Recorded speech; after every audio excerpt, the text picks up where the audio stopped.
Welcome back, Wargamers. This is Sam, and I'm going to show you what I'm going to be using, or what I'm going to be starting soon, which is Blood Bowl. I want to say thank you to Amit Akaya, who is our admin, and he gave these to me at Warhammer World, so massive thank you to him. It was really, really nice of him to do that for us. This is a game that is being played at our local club, and where our studio is. So it's Leamington Gaming Club, and they've started doing Blood Bowl.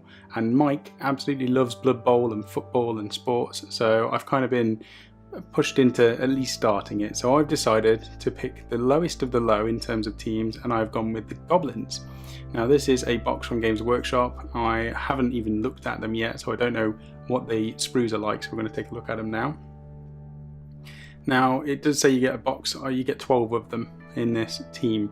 I haven't looked at the rules, so I don't know what I need to build these as. I know there's catchers and throwers and runners and diers, dead ones, fighters, although I don't know how much of a fight a goblin actually puts up, so we'll have to see in the rules. So we've got a really nice sheet of transfers here. Straight away that looks really good, and it almost looks like Skaven writing, not necessarily for goblins alone, so I think Skaven players may even benefit from this. But there's a lot of options on here for what I need to use on the teams. I don't know if there's a specific icon, but we'll have to have a look. We've also got instructions on building, and I'm going to have to make sure I read them this time so that I get this right, because I can't just stick a gun on his arm and say, yeah, that'll do. I have to make sure I get them right. But it looks like they're fairly straightforward. You've got your torsos and your legs together, and you just stick some arms and a head on them. So they don't look like they're too difficult. And we've also got the rules on the back, so how to actually use these. We have picked up the second Blood Bowl book. I'm not sure what the name is of that. I think it might be Death Zone, and there's a load of rules in there. I did read some of the background of the Goblin team, or the Goblin and the Skaven team, the Underworld something or other, and at least the background is pretty entertaining. I was impressed by that, but I need to have a look at the rules and see if I need to convert any of these into different sorts of units or characters or whatever. Now these are the sprues. We've got 4 in the box. Oh, nice and neat. There's not a whole load to go through. There's 2 of each type, so there's 2 duplicates. But I think we've got some sort of glove with, I don't even know if that's part of the game or an extra thing. There's 3 characters on here, or 3 models on here, and I'm really not very knowledgeable about this. There is a ball. How about that? There's a ball on there, and maybe that thing with the double B on it is a turn counter. Maybe that's what it's used for, I don't know. But the level of the actual kit is high. It's a high quality kit. I would even be tempted to use these models in 40k and just give them guns and use them as a grot army, or proxy them as something else, because they're really nice sculpts. So this is the second one. We have got 2 of these, so I'm not going to keep this one up for long. Then we've got 2 of this sprue. So this is the one with the bulk of the models on there. We've got 1, 2, 3, 4, 5.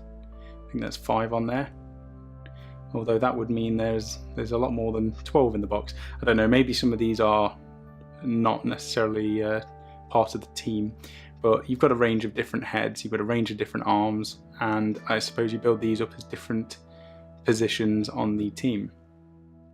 And I do like there is one of the heads with like a dribbling snot out of his nose. I really like that one, so I'm definitely going to have to put some hard coat or some nastiness on it to make it look really grim and horrible. So they're the 4 sprues. Now, as I said, I didn't buy any of that. We went to Warhammer World, and they've got the special characters there. I have picked up one of them, which I'm going to show you. It's the Black Gobbo, as well as his dwarf companion, although they're on opposite teams. But I'm going to convert these into the special weapons. So there were some models that you could buy that had like a giant explosive bomb, and another one had a chainsaw, and another one was swinging something like a giant chain. So I will convert those models from these as well. But this box I did actually pick up from Warhammer World. This was £20. You get the Black Gobbo and Grombrindal. Grombrindal is going to be going to a good friend, John Booth, so he's doing the dwarf team, and it worked out quite nicely because he was with me at the time and said, I'm doing dwarves, I'll have that off you. So it was, half price. It cost me £10 for the Black Gobbo, which I'm not too bothered about, to be honest. £10 for a character model is absolutely fine. And you can see me struggling to get into a box here. Use scissors, people. It's much easier. And these, and the actual kit, this hero kit is insane. The quality on them, I believe it must be a Forgeworlds model. that's been packaged up and sold at Warhammer World, because the quality of the resin on these is just superb. It's the sort of stuff you'd expect from Forgeworld, and I think this was sold at an event probably last year now.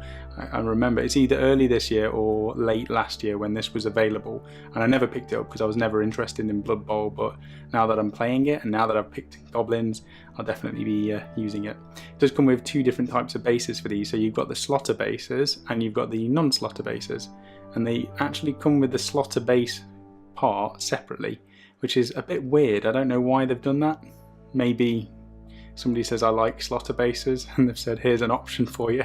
You can glue the slaughter base onto the model and we're keeping you happy. It's a weird thing to put in there, but we'll shift them out of the way. Now we'll take a look at Grombrindal first, because he's the one, and I actually like the dwarf models. The dwarf models are absolutely incredible. I'm really looking forward to elves. If elves were available to buy, I'd be starting with them, but I've picked goblins because they'll be quick and easy to do, I'm hoping. But yeah, the sheer detail on this model is insane. I'd probably be using this in a dwarf army, to be honest with you. If John hadn't said he wanted it, I would have probably taken the ball off his hand and given him some sort of weapon and put him in my Fire Slayer army and just had him running around, not butt naked like the rest of the Fire Slayers. He'd have some sort of title, like the Ashamed or something. He has to wear clothes unlike the rest of them. But really great sculpt. Love the beard, love the hair. And he's also got an arm here on his right arm, and he's got a little bit of his beard hanging down. So I think that would be a really cool model to convert. And if you're playing Blood Bowl, it's perfect, which I imagine a lot of you do play. And I've been told it's a fantastic game. It's easy to play. It's got loads of rules, so if you want to get into it and you know, get complicated, the option for that is available as well. So I'm going to stick with the easy to play and just stay with that, because I've got too many games to do. Now this is the Black Gobbo, and out of the two, I probably prefer the dwarf, but that was until I started looking at the model a little bit more, with seeing the detail. So his right leg comes separate, and that needs gluing in, and these definitely need a clean, because you can see how much release agent has been on these. They're quite greasy, so this definitely needs a clean. But the pose on him is quite cool. He's like a goblin assassin, and I thought he had a blade in his right hand, but it's actually a little bomb with some smoke coming off it. So he's about to throw it at one of the enemy team's players, and hopefully he's going to kill a few. But that is a really cool looking little sneaky bomb that he's carrying there. So the detail on that is great as well. If I wasn't doing Blood Bowl, I would find a use for this in my goblin or in my destruction army, because I have got some goblins on the way, and this would be a goblin assassin. So, you know, even if you don't play Blood Bowl, these models are available to use. Really cool. I'm looking forward to painting these as well. I'll probably do a tutorial on the Goblin. If John doesn't want to paint Grombrindal, I'd happily paint it for him as well, because the model is so nice. So I'll let him decide if he wants to paint him or if he wants me to do it, and I'll do that for him. So anyway, that is a quick sneak look at Blood Bowl. I've never been interested in it in the past, and we're going to see how I get on with my team. Let me know in the comments below. I need help. What shall I even build or do my team? We've got 1 million coins, I think it is. Let me know in the comments what I should be doing.